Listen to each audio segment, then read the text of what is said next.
Welcome to the Chalkboard, my fellow football nerds, for episode number 29 of Chalk Talk, brought to you by the Freeman Lines. I'm your host, Shane Half. You can follow me on Twitter at @halfandhalf_TPL. I'm joined today by the best co-host in the game. You've seen him on the Tough Cover Pod. You're going to see him on Barstool Sports tomorrow. It's Mark Henry Jr. Give him a follow on Twitter at Mark Henry Jr. Mark, how are you doing this afternoon? I'm doing great. I'm busy. I've got this podcast and then another podcast. And then I'm going on Sean Brace's show at 5:30. Then I got to go up to New York tomorrow to do Barstool. But the most important thing is we're talking birds.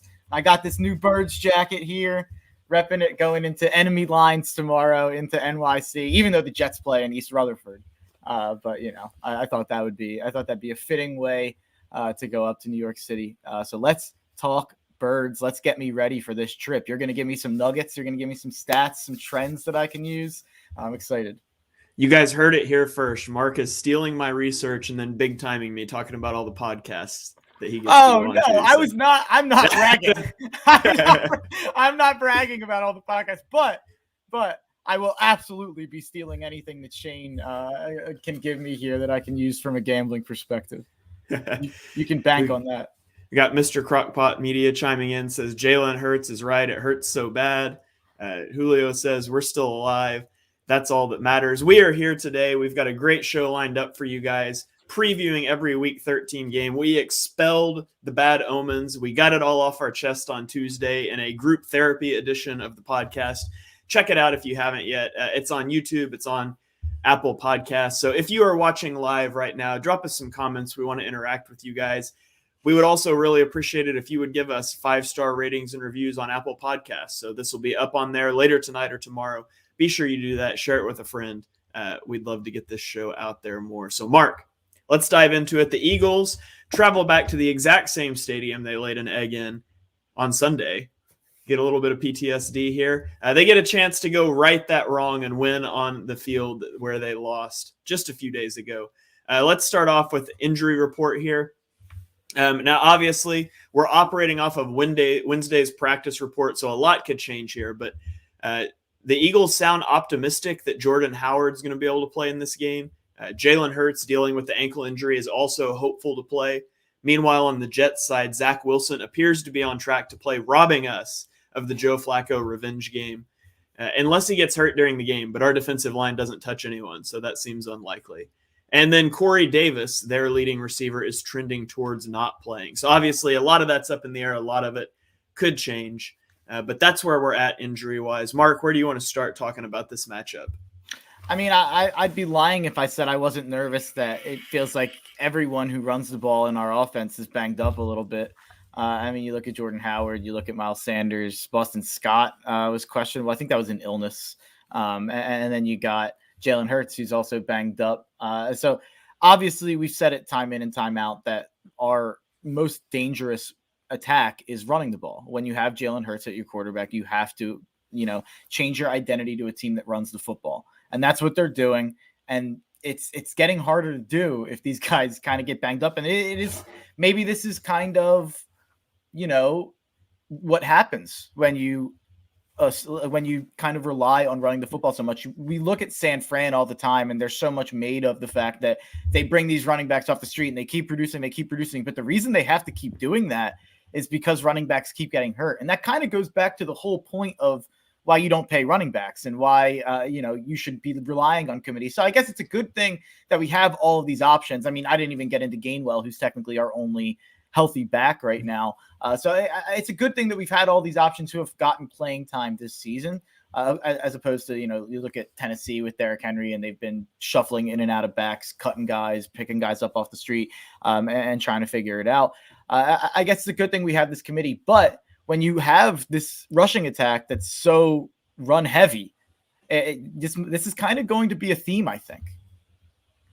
Yeah, we got Julio says from the way they're all talking during interviews, it sounds like they're ready to go. And so hopefully that's the case. But yeah, you have Jordan Howard maybe coming off of an injury. Boston Scott is sick.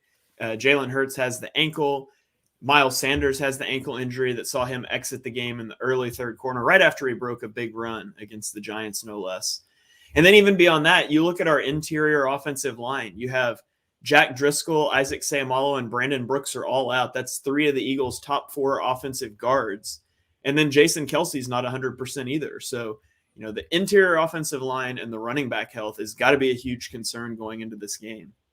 Yeah, so we just hit on all the negatives there. We hit on all the concerns, and I think that those are all very valid concerns. But the good thing is we thought we played a bad team last week when we played our worst game of the year and still had a chance to win and lost. We're playing a way worse team this week. Somehow the Giants are by far the best team that plays in that stadium when there's 2 NFL teams there, which is hard to do. But the Jets are not very good. So hopefully these concerns are something that maybe we get through this game healthy and we get through this game with a win, and maybe we'll be a little bit more healthy. Obviously a bye coming up. So that's the hope. And the hope is we just escape this game. I think is kind of, I'll be betting on the spread, which we'll get to. But I won't be too greedy if they win this game ugly and they win this game by 3 or 4 points, but they should be able to handle the Jets even with those injuries. I think that you look at the Jets in general, what's the thing that we're most nervous about going into this game about the Jets? I got the biggest concern I would have is Quinnen Williams and John Franklin Myers against a banged up interior offensive line, especially if you see Jason Kelsey's injury crop back up again. And other than that, you're not concerned about the Jets. You're just concerned about the Eagles imploding again. The Jets have one of the worst run defenses in the NFL. They're giving up just under 130 yards a game, 4.5 yards a carry. And their secondary is atrocious too. Like, they've got nobody that can cover Devonta Smith. They got nobody that can cover Dallas Goedert. And so, honestly, it comes down to the way the Eagles lose this game is if they implode like they did against the Giants, or if you get that interior offensive line just gets wrecked by Quinnen Williams and John Franklin Myers. Those are the only 2 outcomes I can see where the Eagles can lose this game. Yeah, we're one of the biggest favorites this week. There's not quite as many huge favorites, I think. I haven't looked too in-depth yet at the NFL lines, but I think that there's a reason that we're favored by a lot going on the road, and it's because the Jets are really bad. And I'm not worried about their pass defense outside of those D linemen against our interior line. And, I'm not worried about the receivers. I'm not worried about their banged up backfield. I'm not worried about any of the quarterbacks they can throw at us. They can bring Josh Johnson. They can bring Mike White back. They can use Joe Flacco. They could do Zach Wilson. I'm not nervous about the Jets offense. I guess that'd be another thing that could go wrong for the Eagles in this game is if Zach Wilson gets hurt and somebody else plays quarterback. That could be a negative thing. I would much rather face Zach Wilson than face Joe Flacco in this game. I would rather face Zach Wilson or Joe Flacco than Josh Johnson or Mike White. I think that's Mike White got an unfair, treatment in my opinion. He had his moment and they benched him right away for Josh Johnson and Joe Flacco. I think he got hurt too, but they should have left Mike White out there. Mike White deserves better. I think Robert Saleh said that right before he benched him. Yeah.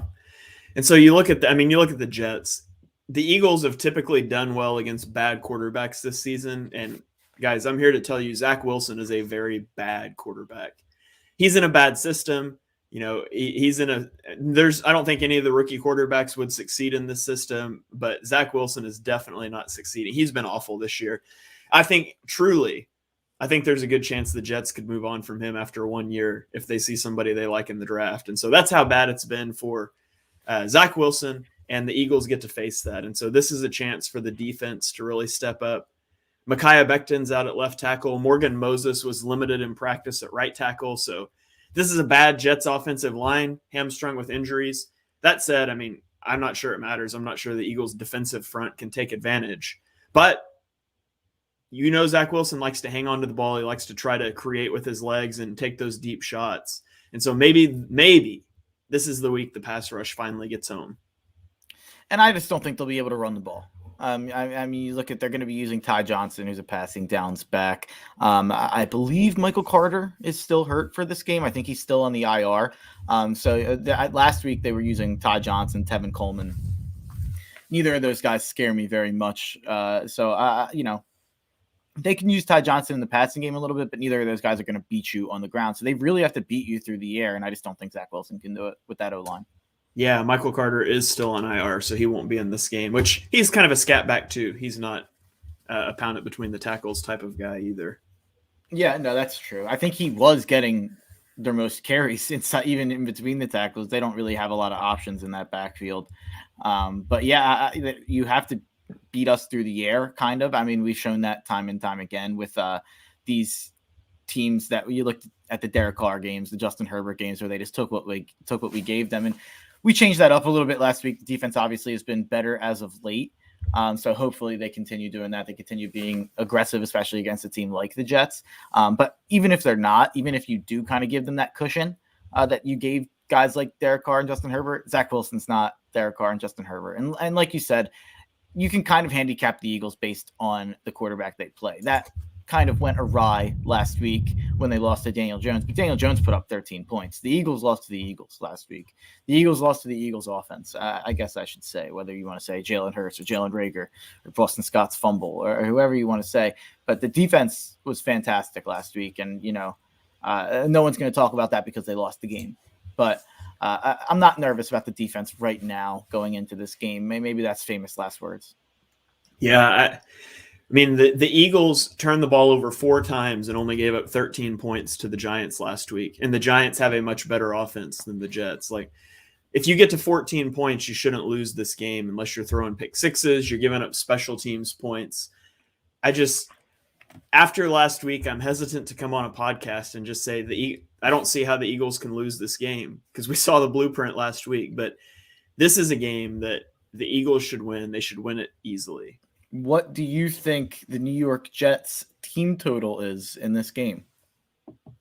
New York Jets team total. 13.5. 19.5. Yeah, I'm going to go slam the under on that. Wow, 19.5. We're finding things as we're on there. Maybe that's something I'll look into. But yeah, that's definitely a lot of points. I don't see the Jets hitting 20. Personally, I think I agree with you when you say that you get to 14, you win this game. And if it's not 14, I think you get to 20, you definitely win this game. Yeah. I mean, 19. Okay, so I'm looking back at their schedule. They put 21 on Houston last week, but it's Houston. 17 on Miami, 17 on Buffalo. I mean, that's not bad, I guess. Those are 2 good defenses they put 17 on. But they've scored a little more than I've expected going through the schedule. That's surprising. I know they're averaging like 18 a game. Maybe some of that's in garbage time. Maybe the ways to go is first half. I'll check the first half team total while we're talking right here. 9.5. I don't know. You wish it got to 10 there. You always get nervous on the huge spread. 13-point spreads, really low totals. You always get nervous about garbage time. So, I don't know. Maybe I won't jump on that as quick as I thought. I'll have to think about it. If that first half number gets to 10, I'll like that, though. All right, Mr. Crockpot's got a joke for you here. It says, when does a joke turn into a dad joke? When it becomes apparent. I like it. Oh, I didn't even get it when I read it first. It's because he's not a dad yet. Dibes and I got it. We're right there. So, boo. Oh, man. I really don't have a whole lot else to say about the Eagles game. It's a pretty straightforward game. We could talk some big picture stuff if you want to, or if there's anything else you've got on this one. But I don't know. This should be a pretty straightforward game.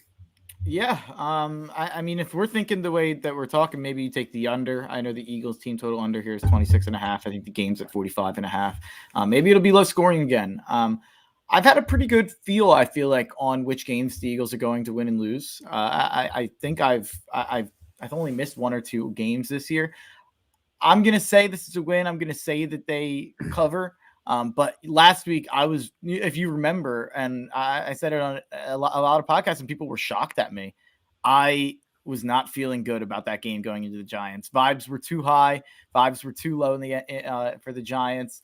In the NFL, there's a lot of ebb and flow. I think that's just how it is when you're not an elite team or when you're not a terrible team. And maybe the Giants just a smidge above terrible. I don't know. Maybe not. Maybe we're worse than we think, or we just played worse than we even thought was possible. But I could feel that it was going to be a low scoring game that we lost. This one, I don't have the same grasp on as I feel like I've had in a lot of these games. I would say that I think we're going to win. If I had to give a score, I'll say 27-17. I guess that's kind of hedging my bets there, but I'll say 27-17. So I'm a history nerd, self-professed history nerd. I'm big into like Roman history, and one of the funniest things I always like to tell people about is that the Romans had this ceremony that they would do before they'd go into battle, where they would consult the sacred chickens to see if they were going to be victorious. Literally, they just like scatter feed out, and if the chickens ate, it was a good omen. You could go into battle, and if they didn't, you had to wait. So Mark is our sacred chicken here that we're consulting. Last week, he accurately predicted on this show that the Giants were going to win that football game. And so I predicted it would be ugly too, that the Giants were going to win in like a low scoring, ugly game. He did. So last week he was right. This week he's going to be right too. The sacred chickens, so to speak, have spoken. I'm going to take the Eagles in this one too. And I think it'll be a similar score, which I'll say like 24-13. The Eagles don't have to win this game convincingly. They can limp to their bye week if that's what it takes to get healthy, but they've got to win this game, or this idea of the playoffs is over. Yeah, you lose this game, the season's done in terms of playoff hopes, and we're just playing for next year and playing for development purposes. So, just for the sake of our sanity, having to do this podcast, and our sanity having to watch this team, it'd be nice going into the bye week to not just be knowing that the rest of the season is in the dumpster. You lose this game and vibes will be low on the review show, if I had to guess this week. But if you win this game, you can talk yourself into a lot of things while we're off. Hopefully the teams that we need to lose while we're not playing. So I think the bye couldn't be coming at a better time. I think it's coming at the perfect time. So hopefully you win this game and vibes are high going into the bye. Ironically, so I mentioned the sacred chickens at the Battle of Drapina in the First Punic War. The admiral of the Roman fleet, he tried to consult the chickens and they didn't eat, so he threw them overboard. And he said if they weren't hungry, maybe they were thirsty. And then the Romans just got smashed in battle. So I'm glad we didn't have to like test this theory and me just like kick you off the podcast live and say no, we're winning. I'm glad we're at least all on the same wavelength here. We've got Smacky on YouTube asked, are you guys being forced to do this podcast? Blink twice if we should send help. The Godfather is in the chat, so we'll message you later and let you know. Julio says they know what's on the line. We got this. Washington's going to lose 2 in a row. Hope so. Washington loss and us a win puts us in the wild card spot. We get 2 games against them as well, so it's going to be big. Got to win this one to get there, but 2 huge games against the Washington football team looming. Oh, yeah, I think that those games are going to decide the 7th seed in the NFC. I think the second place team in the NFC East will be getting the 7th wild card. I am kind of leaning towards that being Washington right now, but I hope it's us. And by the way, the whole being forced to do the podcast, I might have to be forced to do the podcast to finish out this year if we're 5-8 after losing to the Jets. Oh my God. I can't handle losing to both teams in New York when they're at the states they are. I'm joking, by the way, but this podcast is a lot more. I always say it after wins and losses, and I'm never going to be able to hide being a fan. I try to be analytical. I try to be objective, and I think I do a good job of that. But, I'm happier on this podcast when the Eagles win, and I'm more upset on this podcast when the Eagles lose. So that's what I mean by that.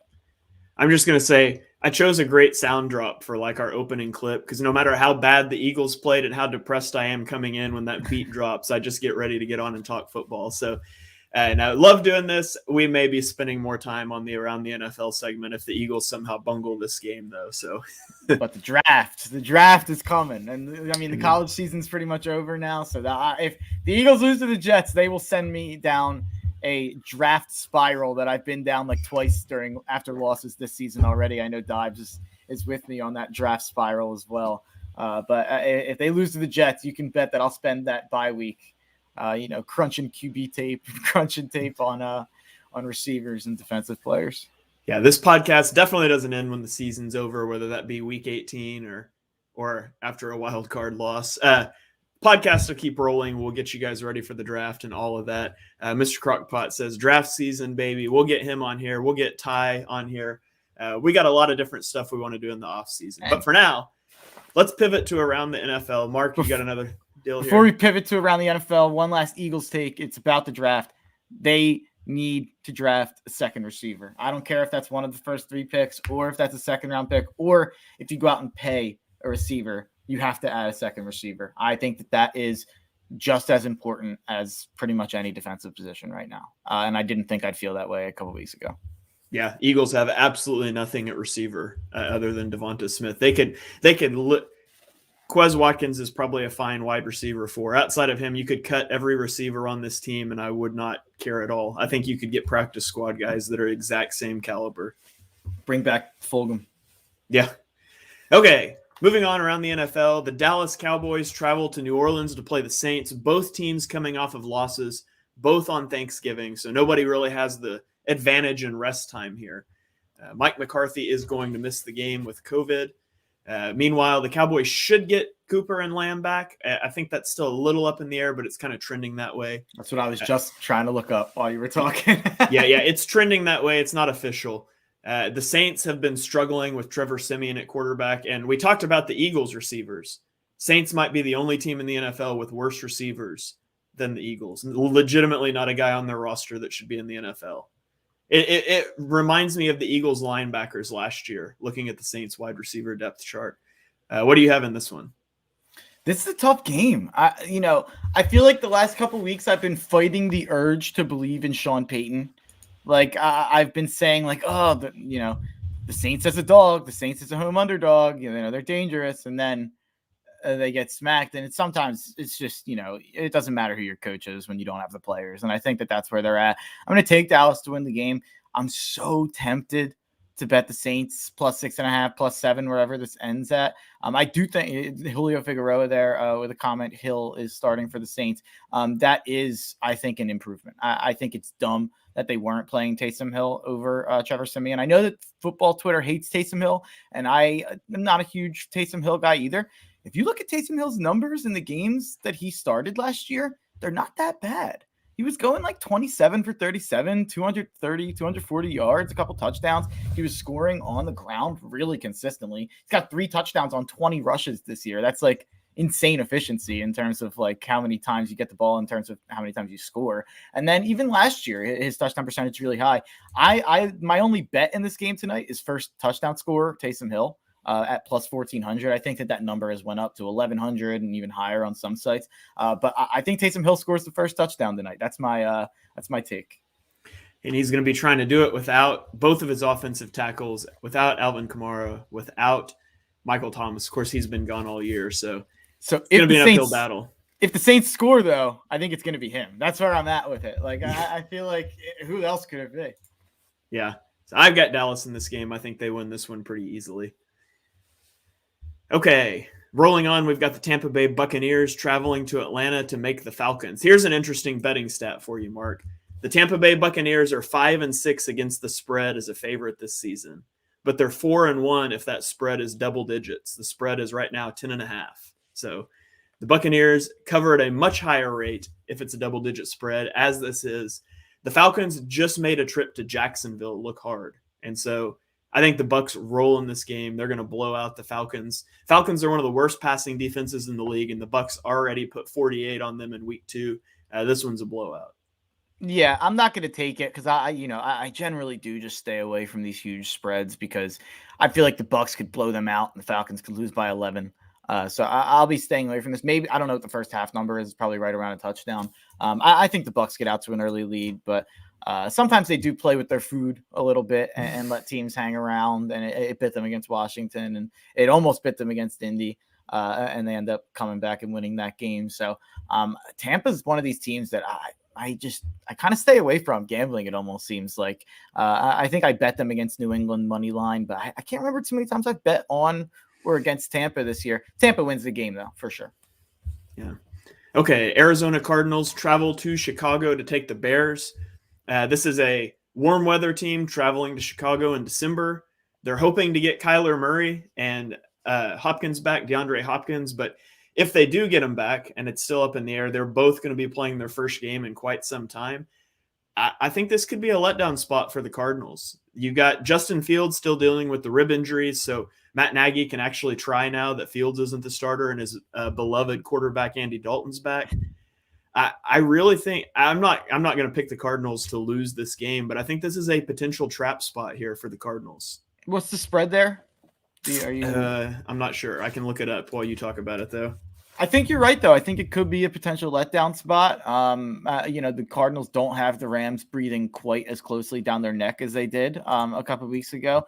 But because it is Kyler's first game back, I know that could be a sign of rust. I think Kyler's a bit of a showman, though, and I think he's going to come out and put up a number on this Chicago team. And even though the Chicago defense has improved throughout the year, but I just think that Arizona is going to get such good field position in this game with the way Chicago's offense is, with how many 3-and-outs that they have, that I think Kyler Murray is going to throw for a ton of touchdowns. I think he's going to end up having a good fantasy day. Any DFS guys out there, I like Kyler. And I think Arizona wins this game. Probably big.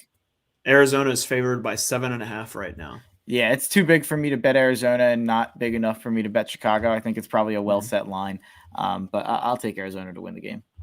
Yeah, I think Arizona wins this one, but I wouldn't be surprised to see Kyler struggle in that kind of an environment coming back. So outside shot here for the Bears, better shot than I thought I would give them when I started researching this game.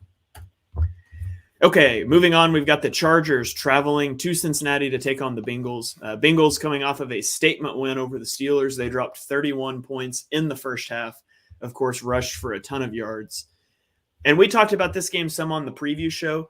Ultimately, I just have more trust in the Bengals right now than the Chargers. The Chargers, the one thing that you can be absolutely sure of in the NFL is that the Chargers have no consistency week to week. And so I'll take the team that's a little more consistent. I'll take the team that I think is a little more well-coached, and I'm going to go with the Bengals at home in this one. Both of these teams are plus 1,600 currently to win the AFC. So I think, and like I said, it's a 3-point spread with Cincinnati being at home.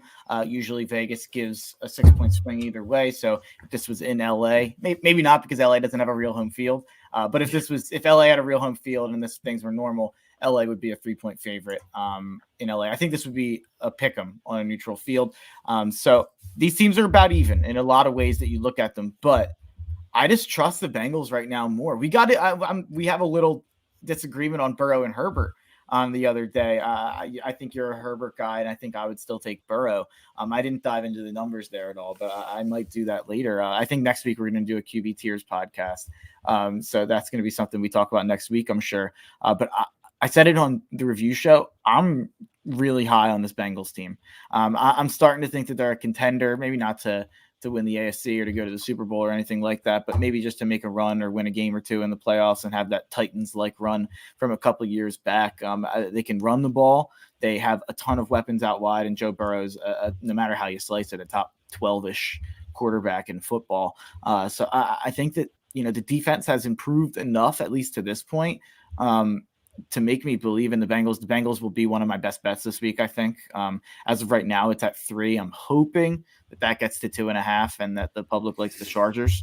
They have liked the Chargers a lot this season. So waiting it out, like I'm hibernating on this line. Usually I jump on lines early in the week, but I'm hoping this Bengals line gets to -2.5. No matter what, though, I'll be on the Bengals to win this game. If they win this game, I'll say it right here on the Chalk Talk podcast for the first time. I'll put my future in on the Bengals to win the AFC. All right, you heard it here first. The Sacred Chicken. He has the Bengals winning this game. I already have the Patriots, so I'm just gonna keep getting everyone until I have all the teams. If you say them all, you'll eventually be right. See, that's what you do with podcasting. You put it in print, you put it on Twitter, people can search it. You put it in, you bury it 30 minutes into a podcast, and nobody goes back and clips that stuff. So you can just say on this podcast 32 different times you can pick the team that's going to win the Super Bowl, and then you can just get that clip once they do it, and you can put it all over Twitter. So that's podcasting 101 for any of you out there. You want people to think you're clairvoyant, start a podcast. Don't write articles. So moving on, we've got the Minnesota Vikings at the Detroit Lions in the most Lions-Vikings matchup ever. It's the two worst run defenses in the NFL facing each other. And both teams are going to be missing their lead running backs to injury. So remarkably, The Lions' point differential in the last 3 games is -5, and yet they don't have a win. And so Detroit lost 19-17 on a 54-yard field goal as time expired the first time they met. This time, I've got the Lions winning by a field goal. It's the only possible outcome to this. These are both teams that are just great at losing close games. I'm going to take the Lions by a field goal this time to balance the scales. Put me on with the Lions. I was going to say I want to bet the Lions this week. I'm nervous too. It's at +7 right now. Maybe I'll just bet +7 and not the money line. It just feels like the Lions get their win against the Vikings. That just feels like it's only right. That Dan Campbell versus Mike Zimmer in the matchup of the two hardos. Like I feel like Dan Campbell's going to be able to figure this out, get this win in an ugly 20-17 game. But then again, it's a 1 o'clock Kirk Cousins game, and he's pretty good at 1 o'clock. So, who knows? The Lions either win this game close or they lose by like 40. There's also the possibility that Kirk Cousins and Justin Jefferson just go off. But I'm going to take the Lions in this one. Joe Ciccoletti chiming in on YouTube says, a little nugget since you're talking about a divisional game. The under for divisional games since 2010 has hit 68% of the time. 4 out of 5 last week hit. And he clarifies that's after week 10. So something you can file away in your gambling thoughts there. I don't hate that. Yeah. Okay, moving on. We've got the Giants traveling to Miami to take the Dolphins. Both of these offenses average less than 20 points per game. One of these teams has a good defense and the other doesn't. I'm going to take the Dolphins to roll in this one. Yeah, I liked this line when it was at 2.5 when it opened. It's up to 4 now. It makes me a little nervous that everyone likes Miami. It's kind of like everyone just fades the Giants every week, but I guess they usually lose. So I guess it usually works out. I'm going to be on Miami. This will be one of my bets. It kind of makes me nervous that I'm on all these favorites, but it just feels like this is, Miami's getting right. Brian Flores got off the hot seat. The defense is playing better. Tua is playing his best football of his career. The O-line is kind of improving as we move on here through the season. They stomped on Carolina last week. They ended the Cam Newton fallacy that was going on for a couple weeks there. So I'd be kind of surprised if the Giants win this game, especially coming off the loss. All right. Yeah, I think Miami, their offense is starting to fall into place a little bit. I really like what they're starting to do with Tua a little bit, and that defense has just been really good down the stretch. So we'll see if they can do what the Eagles couldn't, and that's score more than 7 points on the Giants. So moving on to another game that should not be a good game. The Colts traveled to Houston to play the Texans. The Colts got away from the run last week, dropping back 27 straight times while protecting a second-half lead, and it cost them.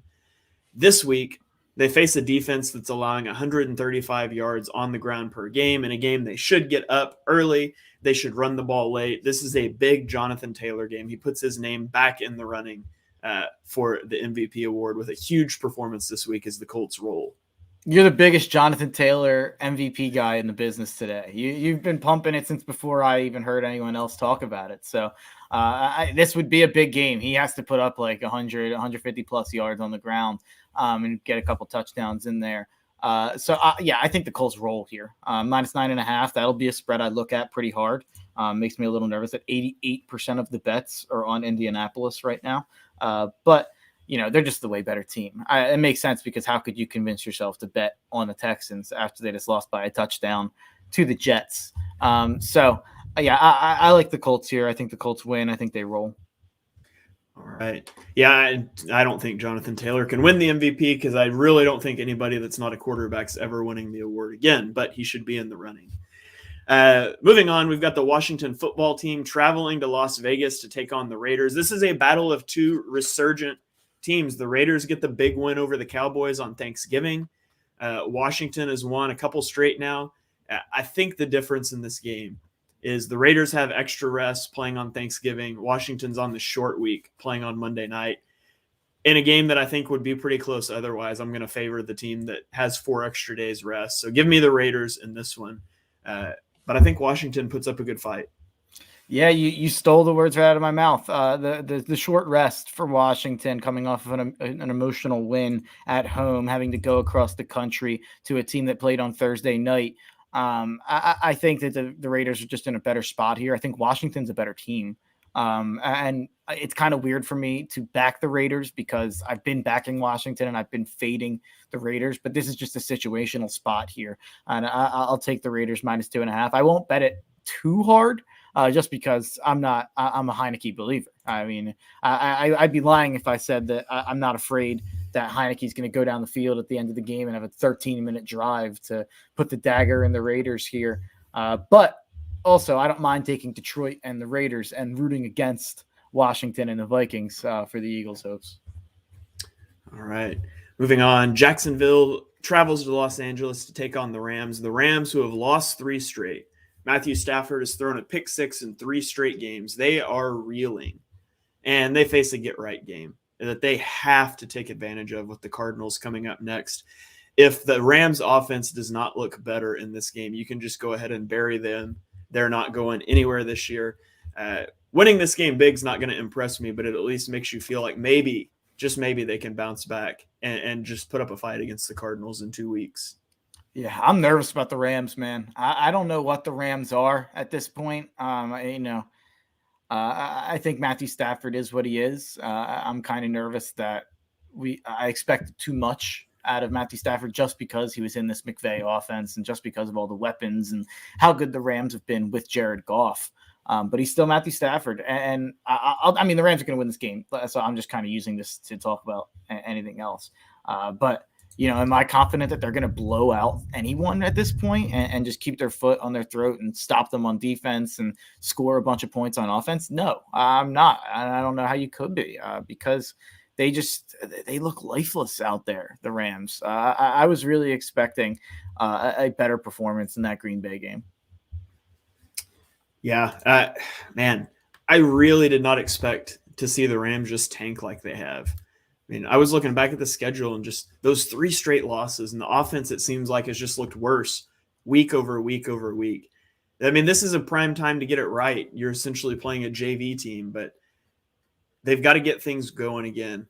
And a huge test with the Cardinals coming up. That's a huge game for them.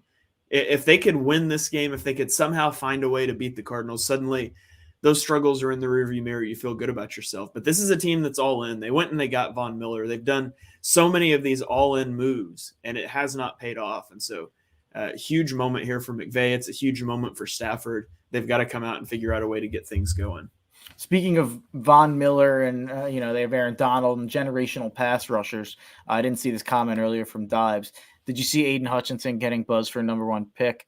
I didn't honestly see that, but I do think he'll be a top 5, top 7 pick. Now, I still think the top drafted DN will be Kayvon Thibodeau because I think he's a generational pass rusher in the likes of a Bosa or a Chase Young or a Von Miller and those types. And I think Aiden Hutchinson's really good, and he's putting himself in that conversation. But I still think Kayvon Thibodeau is a slightly better player. And Drake London, he said late first rounder, USC guy, so I hate him. But no, I'm joking. He's really good. Keenan Allen vibes. Yeah. Drake London would be a really, really good player to put with Devonta Smith. So would Chris Olave from Ohio State. All right. Rolling on, we have the Baltimore Ravens traveling to Pittsburgh to take on the Steelers. The Steelers' run defense got gashed last week. So the question is, can the Ravens do the same thing to them? Lamar has the 4 interceptions, all targeting Mark Andrews last week. He's got to take care of the ball better this week. And to be honest, he's got to hope the Steelers don't take a leaf out of the Dolphins playbook and just go heavy cover 0. Because if I'm the Dolphins, that's what I'm going to do. You've got some good secondary pieces. I'm just going to try to line up and cover 0 and bully this Ravens offense. I'm not sure if the Steelers will do it, but I'm a little concerned for the Ravens in this game. I like the Ravens here just because, and I bet it early. I got it at -3. It's at -4.5 now. But I said it about the Seahawks and the Steelers, and it came through for me last week. And I think I'm going to do it again against both of them this week. But I missed out on fading both of those teams all year long because I was like, oh, the Steelers are going to come back. That defense will come back to dominant. Oh, the Seahawks are going to come back. Russell Wilson will figure it out. I'm done missing out on money on fading the Steelers and the Seahawks. They're just not good teams this year. So I'm finally accepting that fact and fading them and going with the Ravens. And I'll be fading the Steelers and Seahawks going forward. All right. San Francisco at Seattle. Seattle has the worst pass defense in the NFL. 49ers have been pounding the ball the last few weeks. So I'm interested to see if the 49ers keep this run-heavy approach, if they try to air it out a little more and take advantage of the Steelers' bad pass defense. But Deebo Samuel is likely to miss the game as well. So interested to see how Shanahan attacks this defense. I don't think you have to be too creative. I think you can run it on them too. But their pass defense is a definite weakness. But it kind of lines up with a weakness for the 49ers offense right now. So maybe a favorable-ish matchup for the Seahawks, as favorable of a matchup as they're going to get. I just think the Seahawks are done, though. They've looked awful since Russell Wilson got injured. Him coming back has not helped. I'm going to take the 49ers in this one. Stick a fork in the Seahawks. We don't have a done chain on this podcast or anything like that. But maybe we should have a cross-off list or something where we just get rid of all these teams that we don't think have any chance. The Seahawks are on that list. Seahawks are donezo in the playoff race. I think Pete Carroll's out of there. I think Russell Wilson's going to be out of there. I don't think any of those guys are around next year. So I think this is just a free fall. I think San Fran is playing their best football of the year. They're the team no one's going to want to play in the playoffs. I don't think anyone's going to want to scheme against Shanahan. So I like San Fran in this game. I like San Fran going forward. And like I said before, I'm going to be fading the Steelers and Seahawks going forward. All right. 2 games left. The Sunday night game is the Denver Broncos traveling to Kansas City to take on the Chiefs. Chiefs are coming off of a bye, and Denver's coming off of a big win over the Chargers. The Chiefs have won 4 in a row, but they've only scored 20 points once in that span of games. And so the offense still hasn't been great. The defense has been better. Obviously, the Broncos aren't a team you expect to put up a lot of points. What do you have in this one? I like KC here. And for people that out there that like teasers, this game is at -9.5. So I will be putting out a 10-point teaser. They've hit the last 2 weeks for me. 3-team 10-point teaser that comes to -110 or +110 usually. So KC +0.5 will be in there. KC is not losing this game. The Chiefs are getting right. The Chiefs are trending towards being the favorite to win the AFC. I have all these teams that I think I have a chance, like the Patriots. I took them at +1,600. Now they're a legit contender. The Bengals, I'm going to take them. They're around +1,600. I'm going to take them if they win the game. But I can say all that about trying to find value because I do think the AFC is somewhat open. But having said all that, the Chiefs are still the predominant favorite, in my opinion, to win the AFC and of course, the AFC West. And somehow the Broncos, I think, are sitting in a better spot than the Raiders and Chargers are right now. If I might be thinking of the standings incorrectly, but somehow this is like a first place versus second place game. I think that the winner of this game leads the AFC West. Yeah, and that winner, that's going to be the Chiefs. I just don't see them dropping this game against a Broncos team that's been exposed by some other teams, did the majority of their damage early in the year. So give me the Chiefs, give me Patrick Mahomes. But I will say I didn't give the Broncos a chance last week. And, that they surprised me and they came out and shut down the Chargers. The one thing I'll say, and I'm not nervous, I think the Chiefs win this game and I will be betting on the Chiefs, but the Broncos have really good corners. The Broncos have a great secondary and their pass rush has actually been better since Von Miller left. So they've been able to get after quarterbacks and been able to force turnovers. The Chiefs need to be able to run the ball in this game. I know Clyde is back. Darrell Williams is healthy as well. The Chiefs need to run the ball in this game because that's how you beat the Denver Broncos. Yeah, and I think that helps. That does nothing but help. If you can get a running game going for Patrick Mahomes, you can help him to feel like he has to do everything on his own. That's when they were struggling early in the year when he was kind of playing hero ball. And it's not talked about as much as when other guys do it because his kind of typical play style is hero ball. But there was a definite dip in his play. He was being careless with the football. He was trying to force things. And so a run game aiding the offense would be huge for them here going forward. For sure. All right, and then on to our last game, the Monday night game. 2 other potential AFC favorites. You've got the New England Patriots traveling to Buffalo to take on the Bills. The Bills, well, actually, both of these teams, they've got 2 of the best scoring defenses in the league. they have both faced easy schedules. The 30th strength of schedule for the Bills, 29th for the Patriots. And so two really good defenses that really haven't played anybody. The Bills are down their best player now, losing Tre'Davious White to the ACL injury. What do you make of this one? I've been in on the Patriots for a while now.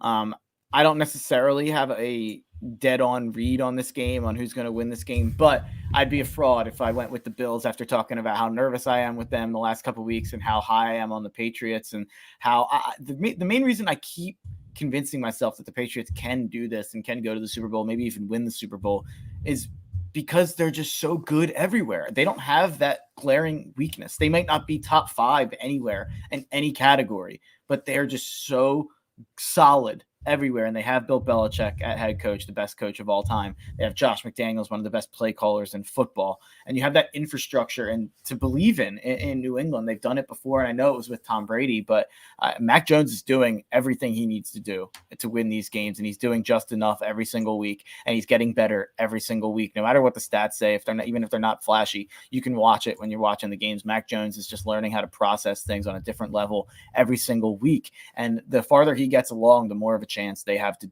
win this game, win the division, go far in the playoffs. And I truly think that the Patriots can lose this game and win the division because this is the Buffalo game. I mean, you lose this game, you're 8-5, and the Bills are 8-4. You're only a half game behind with a game in Foxborough, probably to decide the division. And Buffalo could very well come out on fire for this huge game, and it'll be a tough place to play for sure on Monday Night Football. One of the biggest games in recent memory for the Bills outside of the playoffs of the last couple of years. But I have to trust New England. I think they're the better team, so I'll be taking them +3. Yeah, I like New England in this game. I think they are more consistent. They've shown they can win in more ways than the Bills have. They have some respectable wins, even though their strength of schedule is not great. They've been playing really good football lately. Meanwhile, it just seems like Buffalo blows out bad teams and loses to good teams when they face them. And I trust New England more here. I trust New England's coaching staff more, obviously. And I'm going to say something that might sound a little crazy. I trust New England's quarterback more. I trust Mac Jones more than I trust Josh Allen right now. I'm not saying he's a better quarterback. I trust it's the same. It's the Bengals Chargers thing, the week to week variance with Josh Allen. I feel like we're at a place with Josh Allen where we're realizing last year was an aberration, and that doesn't mean that he's going to be the player he was as a rookie. But he is always going to be this kind of up and down guy. He's going to, hopefully as his career goes on, he's going to trend towards more ups than downs, but he's always going to be that kind of guy that he's going to make jaw-dropping plays and he's going to have some struggles. And I think that's what Bills fans are in for. I don't think, that's a bad thing. I think he's still a really good quarterback, but I do think you worry about him in some games, some instances. And that's where that defense has to step up, and losing Tre'Davious White, trying to figure that out.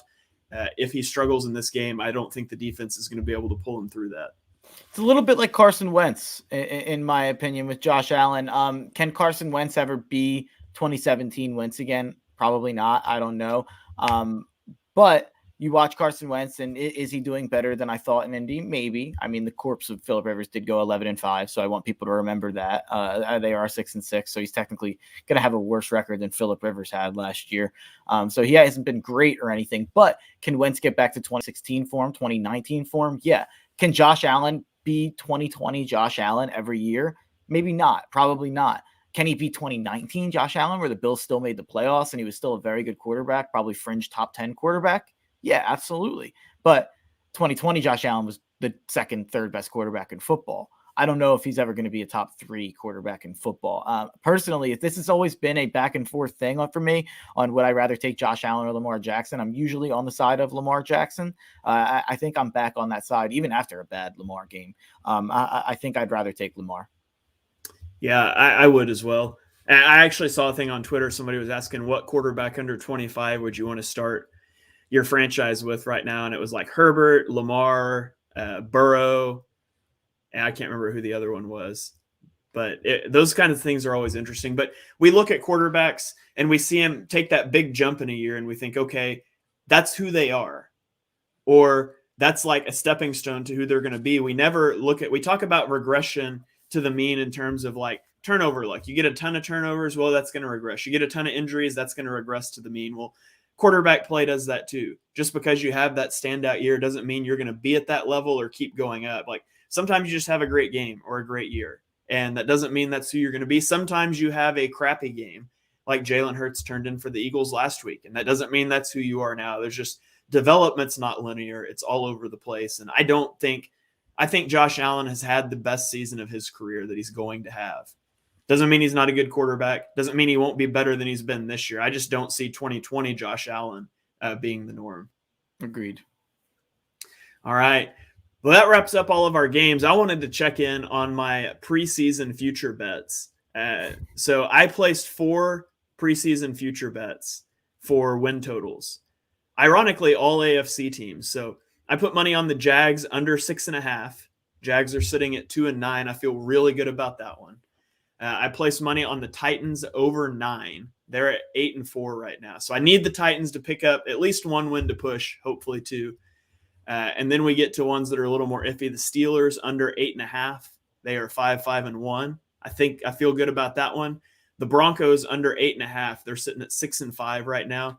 So that one's the one I'm most concerned about. The other 3 I feel pretty good about.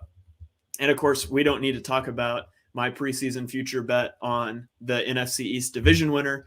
Put money on the Eagles and the Washington football team, and that has not gone well. So, yeah, the whole theory with that was, I put $5 on the Eagles, and I was like, they could, if they win, if it all came together, it was like a great payout. But I really expected Washington to win, and I got it like plus 225 or something. So like my Washington bet covered my Eagles bet, and I figured Washington was going to win, and it just didn't happen. So barring some dramatic turn of events, I'm going to lose that money. But hopefully I pick it back up on some of these other ones. Yeah, I got to check in on my futures. I don't think I did a great job in football futures this year, in college or pro. I killed it in baseball this year, so that's probably just how the future gods are for gambling. But is that your final thoughts segment? Is this final thoughts, I guess? Well, it wasn't, but go ahead. Hit us with your final thoughts. Final thoughts.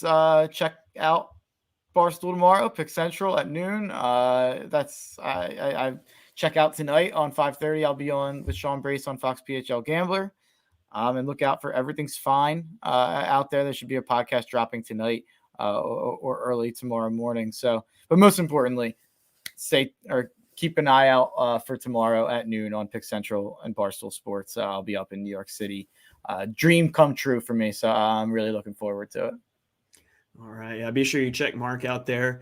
My final thought is I do not want to see the Eagles win this game by running the ball 45 times.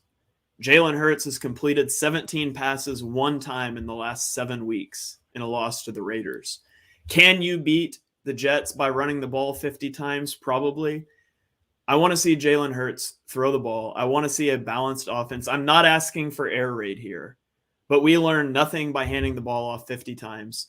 Seeing what Jalen Hurts can do is more important than making the playoffs to lose in the wild card round. I want to see a balanced offense. I want to see Jalen Hurts bounce back. I want to see Devonta Smith and Dallas Goedert get involved and get Jalen Reagor off the field. That's my final thought. Yeah, it's got to be a big Smith game today or this weekend. Absolutely. All right. Well, thank you guys for joining us for episode 29 of Chalk Talk. To all you that watched live and left comments, we really appreciate it. Those of you listening later, we appreciate you too and hope you can make a live show sometime. If you enjoy what you heard on the show, and we know that you do, be sure you smash that subscribe button so you don't miss the next episode. Drop us a 5-star rating and review on Apple Podcasts. It really helps us out. You can follow us on Twitter. I'm at @halfandhalf_TPL. He is at Mark Henry Jr. From me, from Mark, from the Painted Lines, we'll see you guys next time.